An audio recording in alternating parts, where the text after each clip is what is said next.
రేపటి నుంచి వైజాగ్ ని పోలీస్ బూట్లు నల్ల కోట్లు కాదు.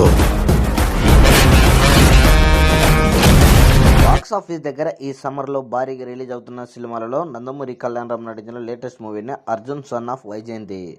సినిమాలో విజయశాంతి కీలక రోల్ చూస్తూ ఉండగా సినిమా ఆఫీషియల్ టీజర్ ను రీసెంట్ గా రిలీజ్ చేయగా టీజర్ కి ఆడియన్స్ నుండి ఎక్సలెంట్ రెస్పాన్స్ అయితే సొంతమైంది. కళ్యాణరామ్ నటించిన పటాస్ కాన్సెప్ట్ ను మరో యాంగిల్లో చెప్పే ప్రయత్నంగా అనిపించినా కూడా ఈసారి వర్కౌట్ అయ్యే అవకాశం ఎంతైనా ఉంది అని చెప్పొచ్చు.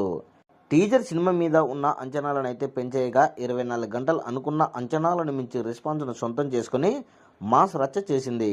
24 గంటల్లో వ్యూస్ పరంగా టాలీవుడ్లో మీడియం రేంజ్లో హీరోల సినిమాల పరంగా చూస్తే ఏకంగా ఆల్ టాప్ 2 ప్లేస్లో సొంతం చేసుకుని ఊహకందని ఊహకోత కోచింది.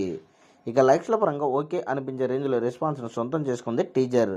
ఓవరాల్గా 24 గంటలు పూర్తయ్యే టైంకి వ్యూస్ పరంగా 12.2 మిలియన్ వ్యూస్ మార్క్ను సొంతం చేసుకుని ఆల్ టైమ్ రికార్డు సృష్టించింది.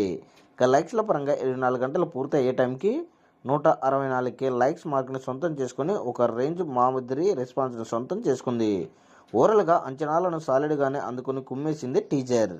ఈ రేంజ్లో రెస్పాన్స్ ఇక థియేటర్లో రిలీజ్ అయ్యాక వస్తే ఖచ్చితంగా బాక్స్ ఆఫీస్ దగ్గర సాలిడ్ రెస్పాన్స్ను సొంతం చేసుకుని కళ్యాణ్ రామ్కి మంచి కంబ్యాక్ను సొంతం చేసుకునే అవకాశం ఎంతైనా ఉంది అని చెప్పొచ్చు.